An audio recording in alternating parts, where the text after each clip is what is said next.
สบายดีพ่อแม่พี่น้องสุภูสุคนมารับลูกค้าที่ด่านท่าเรือเที่ยวเวียดนามนะนครเวพี่น้อง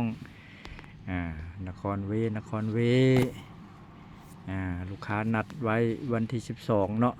เดือน122025เนาะพี่น้องจองไว้เป็นเดือนเลยตอนนี้เที่ยวนครเวเพิ่นเป็นด็อกเตอร์อยู่นครพนมนี่เนาะจองรถแบบจองไว้เนาะเป็นเดือนเลยหารถที่มีคุณภาพเนาะแล้วก็ขับรถดีนิสัยดีเนาะตอนนี้เขาใช้เส้นทางยมราชเนาะขึ้นด้านจารอเนาะเพื่อไปนครเวอันนี้โกนหดโกนเข้าแล้วหน้าตาดีขึ้นเว้ย ครับลูกค้าไปพักตอนนี้เราจอดอยู่มินิมาร์ทของยมราชเนาะซื้อเครื่องซื้อของเตรียมขึ้นด้านเด้อพี่น้องอันนี้ก็ซื้ออันแนวโกนนวดโกนเข้าต่อมาก็มาฮอตแถวเขตลังคังแล้วเนาะก่อนขึ้นด้านก็ต้องมีการกินข้าวกินเฟอร์กินเฟอร์ก่อนไปท่าขึ้นด้านบัดนี้ฮอตด้านแล้วเด้อพี่น้องอันนี้ฝั่งลาวซื้อด้านนาเผาเนาะพี่น้องฝั่งลาวด้านนาเผาแจ้งเอกสารออกจากลาวเด้อบัดนี้ออกจากลาวก่อนแล้วยังไปเวียดนามเด้อพี่น้องหลังจากแจ้งเอกสารออกจากลาวแล้วเราก็มาเข้าพื้นที่ของเวียดนามเนาะพี่น้องไปเข้าด่านจรอเนาะ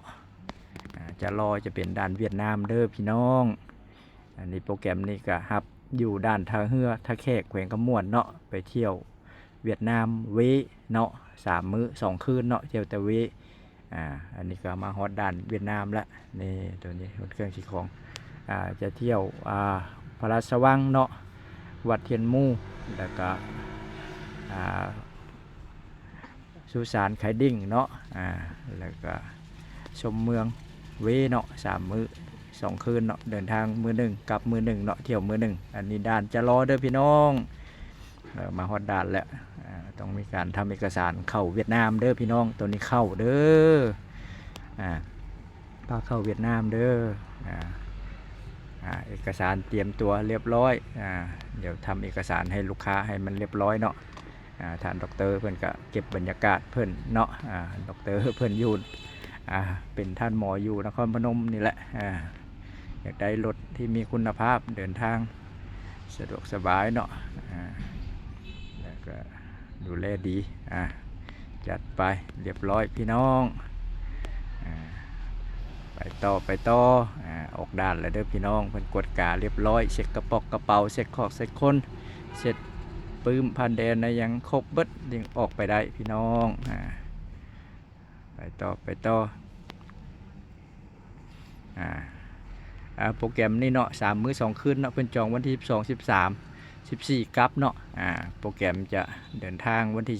12วันที่13เที่ยวนครเวติ่มจุเนาะพระราชวังสุสานตลาดดองบาหมู่บ้านทูบแล้วก็วัดเทียนมู่แล้วก็ชมเมืองบรรยากาศกลางคืนเนาะเติมน้ำมันก่อนพี่น้อง เข้ามาเวียดนามเติมน้ำมันอยู่เวียดถึกได้พี่น้องเอ้ยโมแพงเด้อ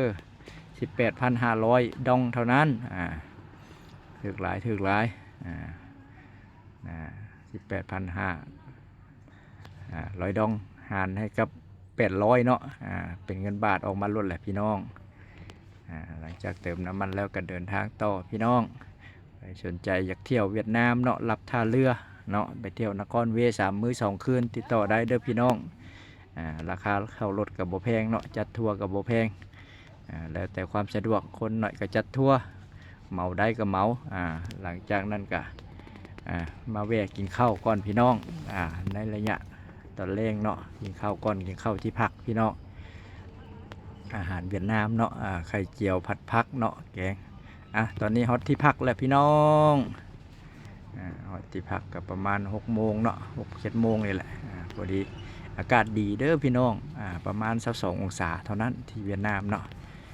ตอนของวันที่12 เดือน12 2025นี้เนาะเขาพักอยู่แถวแม่น้ำชงเฮืองเลยเนาะ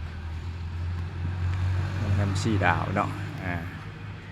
ที่จองไว้เนาะ เซนจูรี่เนาะจัดไปพี่น้องเดี๋ยวส่งลูกค้าเข้าที่พักเนาะขอขอบใจพี่น้องทุกคน